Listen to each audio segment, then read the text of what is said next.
Telecast is Rajya Sabha Member of Parliament from the BJP, who's also, of course, a top-renowned advocate of the country, Mahesh Jethmalani. Now, Mahesh, at this point, remember, this is a direct charge against Prime Minister Modi coming in from Rahul Gandhi and the opposition with the Adani rise. How are you looking at, let's say, first, with a legal perspective, because there are charges of corruption, Hindenburg report is being quoted all over. What do you think legally is the case and how does it stand? Well, assuming all those allegations are true, there are regulatory agencies which are supposed to monitor them. And at the moment, they're looking at these allegations.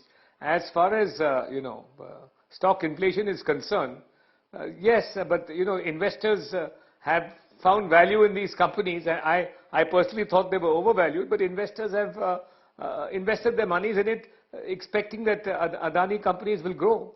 And they have a great future.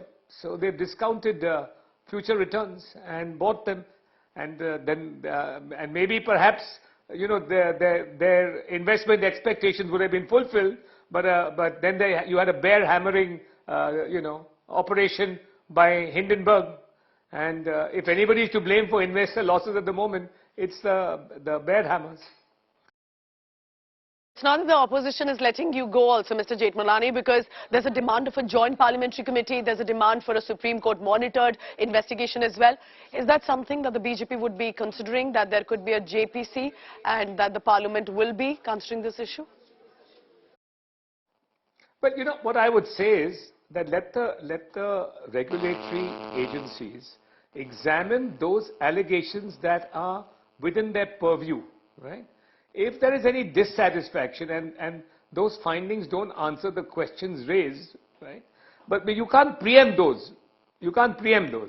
And if you want to have a JPC, if a JPC is called for, right, then it should be ex post these regulatory agencies' findings.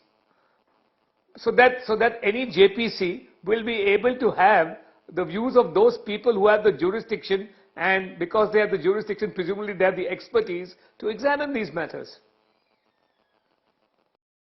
All right, clearly there is a lot to look at legally via the parliament, but amid this political showdown refuses to die down. Mr. Mahesh Jethmalani, thank you so much for speaking to India today.